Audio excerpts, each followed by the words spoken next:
Hello friends, welcome to your channel learn invest and earn. मैं हूं आपका दोस्त अमित और आज हम एक ऐसे स्टॉक के बारे में डिस्कस करने वाले हैं जो हमें एक चार्ट्स पर काफी अच्छा लग रहा था कुछ दिन पहले तक, और अब इसमें जैसे मार्केट में थोड़ी सी गिरावट आई है तो उसके बाद वो कौन से लेवल पे आ गया है, उसमें हमें आगे का ट्रेंड किस तरह लगता है, इसका हम आज टेक्निकल चार्ट्स के ऊपर डिस्कशन करेंगे। स्टॉक में किस तरह की मोमेंटम है, जिन्होंने पोजीशन लिया है वो उनका किस तरह से आगे इंटेंशन होना चाहिए, फिर ये उन्होंने कंटिन्यू करना चाहिए कि नहीं रहना चाहिए, सपोर्ट रेजिस्टेंस कहाँ पे आ रहा है, ये हम इसमें आज डिस्कस करेंगे।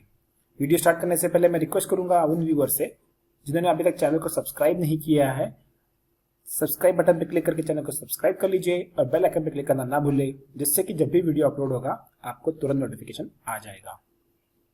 बिना कोई समय गंवाए और बिना कोई सस्पेंस रखे, जैसा कि मैं हरदम कहता हूँ, मुझे वो पसंद नहीं आता। ज़्यादातर बहुत से लोग रहते हैं जो वीडियोस बनाते हैं या फिर जो वीडियो लास्ट तक खींचते हैं और लास्ट के 10 सेकंड में बताते हैं स्टॉक का नाम, वो पसंद नहीं है।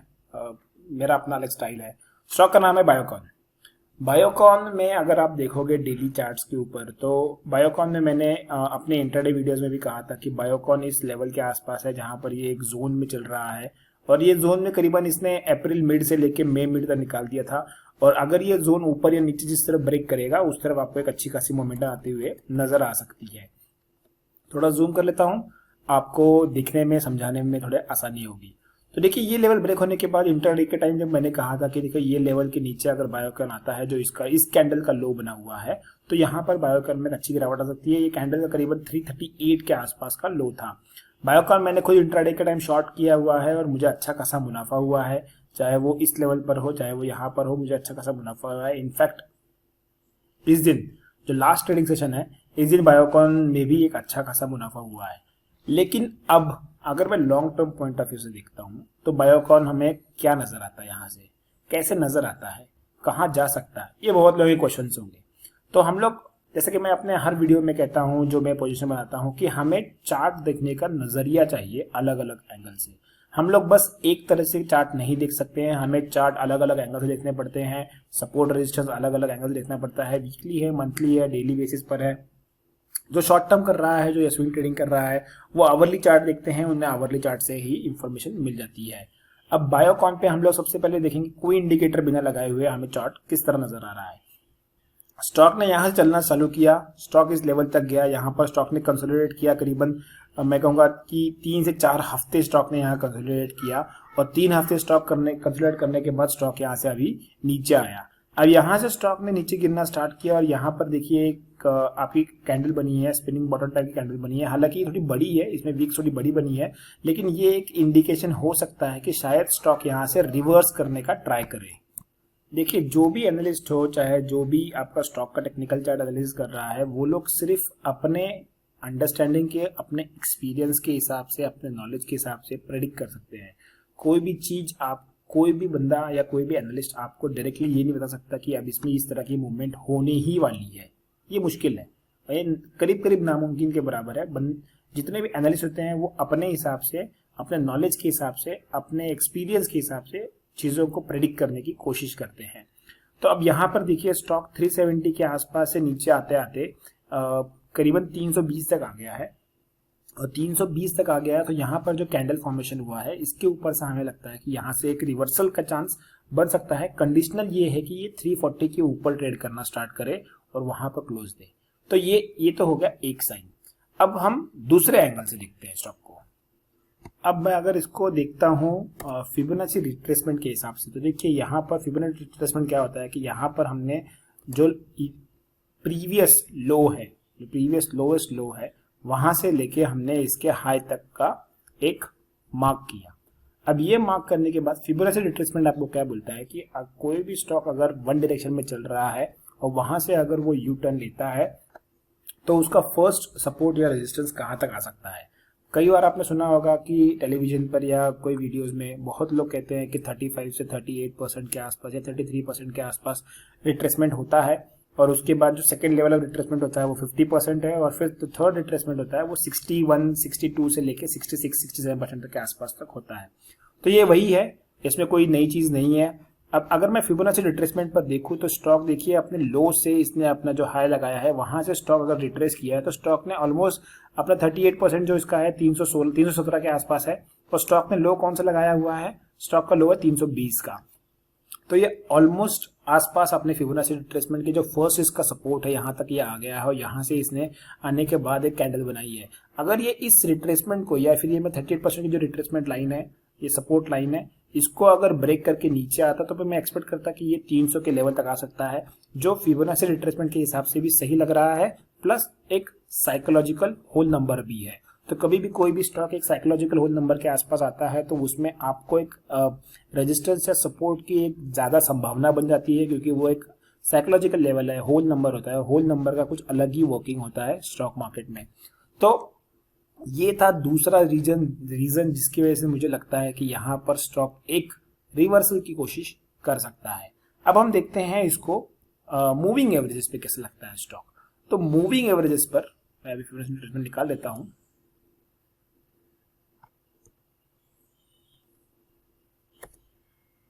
जस्ट अ मिनट, हमने फिबोनाची रिट्रेसमेंट निकाल दिया है। अब हम देखते हैं मूविंग एवरेज पर। तो दो तरह के मूविंग एवरेज में फॉलो करता हूं, एक्सपोनेंशियल एंड सिंपल, लेकिन ज्यादातर मैं रिलाय करता हूं एक्सपोनेंशियल मूविंग एवरेज के ऊपर, क्योंकि एक्सपोनेंशियल मूविंग एवरेज में मेरा पर्सनल एक्सपीरियंस ये कहता है कि उसको वो ज्यादा रिस्पेक्टफुली रिस्पेक्ट करता है उन लेवल्स को, rather than simple moving average. अगर मैं अभी एक्सपोनेंशियल मूविंग एवरेज पे देखूं तो देखिए स्टॉक ने जब यहां से मूवमेंट स्टार्ट की तो इसने जो वॉल्यूम से और जिस प्राइस एक्शन से इसको ब्रेक किया है इस एक्सपोनेंशियल मूविंग एवरेज को, ये 200 डे मूविंग एक्सपोनेंशियल एवरेज है, मैं आपको बताना चाहूंगा। तो इसके बाद जब इसने ब्रेक किया है तो देखिए इसमें स्टॉक में अच्छी खासी मोमेंटम आई है। तो जो लोग अगर एक्सपोनेंशियल मूविंग एवरेज से भी ट्रेडिंग करते हैं या फिर स्विंग ट्रेडिंग करते हैं, वो लोग भी समझ सकते हैं कि जब भी exponential moving average 200 day exponential moving average का ब्रेकआउट होता है डेली चार्ट्स के ऊपर या ब्रेकडाउन होता है तो स्टॉक में उसके बाद काफी अच्छी मूवमेंट दिखाई पड़ती है, अगर कंडीशनल ये है कि नेक्स्ट डे की क्लोजिंग जो है वो उसके हायर हाइज बनाए या फिर लोअर लोज बनाए। तो यहाँ पर आप देखेंगे कि तो अगर ये क्रॉस करने के बाद इसने यहाँ पर रजिस्ट किया और इस कैंडल को देखिए ये एग्जैक्टली अपने एक्सपोनेंशियल मूविंग एवरेज के पास बनी है, इसका जो हाई बना है यही बना है। लेकिन नेक्स्ट डे स्टॉक ने एक अच्छी खासी मूवमेंट दिखाई और फिर यहाँ से स्टॉक ने करीबन आपको 40 से 50 पॉइंट की मूवमेंट दी है। अब अगर यहाँ से स्टॉक वापस रिवर्ट हुआ है तो देखिए वापस से इसने यही किया है कि ये अपने एक्सपोनेंशियल मूविंग एवरेज के पास आके रुकते हुए नजर आया है। तो अगर यहाँ से बाउंस करना है स्टॉक को तो ये इसके लिए सही लेवल है। और ये एक और रीजन बनता है कि क्यों मुझे लगता है कि बायोकॉन यहाँ से एक वापस से बाउंस करने की कोशिश कर सकता है। मैं ये नहीं कह रहा हूँ कि यहाँ से स्टॉक बाउंस करेगा, मैं ये कहने की कोशिश कर रहा हूँ कि यहाँ पर वो बाउंस करने का एक अटेम्प्ट कर सकता है। अगर ये अटेम्प्ट फेल हो जाता है, अगर ये एक्सपोनेंशियल मूविंग एवरेज के नीचे आ जाता है और अगर जैसे मैंने कहा फिबोनाची रिट्रेसमेंट के नीचे आ जाता है स्टॉक, तो फिर उस केस में क्या होगा कि फिर उस केस में स्टॉक आपका 320 के आस जैसे नीचे आएगा और क्लोजिंग देगा, फिर इसमें आपकी 300 तक की जगह खुल जाती है, फिर यहाँ से आपको 20 पॉइंट आराम से गिरते हुए नजर आ सकते हैं। तो ये 2 या 3 अलग अलग एंगल से अगर मैं स्टॉक को देखूं तो बायोकॉन मुझे लगता है कि एक्सपोनेंशियल मूविंग एवरेज के पास है, फिबोनाची रिट्रेसमेंट के भी फर्स्ट लेवल के पास है, जो फर्स्ट सपोर्ट है उसका 38% का वहां उसके भी पास है। और अगर बाउंस करना है तो ये उसके लिए सही लेवल है। बाउंस के लिए कंडीशनल ये रहेगी कि ये 340 के ऊपर अगर सस्टेन करता है और क्लोज करता है तो यहाँ से बाउंस हम लोग एक्सपेक्ट कर सकते हैं कि छोटा मोटा बाउंस आएगा 370 के आसपास तक, और उसके ऊपर अगर जाके क्लोज करना स्टार्ट करेगा तो ही फिर मैं कहूंगा कि इसमें एक बड़ी तेजी वापस से एक नया फेज, एक नया लेग आएगा आपका, जहां पर आपकी तेजी नजर आ सकती है।